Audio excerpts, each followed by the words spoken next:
আপনি পুরো ঢাকা শহর এই আপনার মেয়ের করে নিয়ে ঘুরে বেড়েছেন, এটা প্রতিবাদী ভাষা আপনারা কি বলেন? ঠিক আছে তো ঠিক আছে মামা, তুমি এখন হাঁটাও নাকি? এখন রাস্তা নিয়েছে নেন, সুন্দর করে নেন।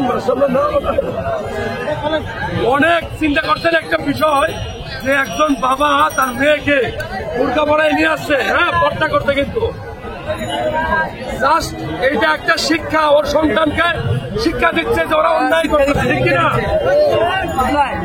এই ধরনের ফিলিস্তিনে অনেক শিশু মারা যাচ্ছে, এই ধরনের অনেক এই ধরনের অনেক অনেক বাচ্চারা ফিলিস্তিনি মারা যাচ্ছে। আমার বাচ্চাকে আমি নিয়ে আসছি মিছিলে।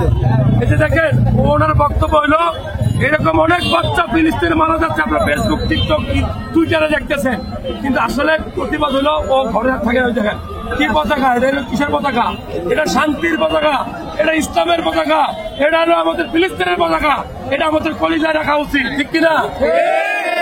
আমি বলবো আমরা কিচ্ছুই করতে পারবো না, কিন্তু ওদের পণ্য যেমন কোকা-কোলা, ওদের স্প্রাইট, ওদের ফান্টা, ওদের পেপসি, ওদের অ্যাকোয়াবিনা, ওদের স্যান্ডেল পাতা, ওদের সাবান লাক্স, ওদের প্লেট সিলেট আমরা ব্যবহার করতে হবে।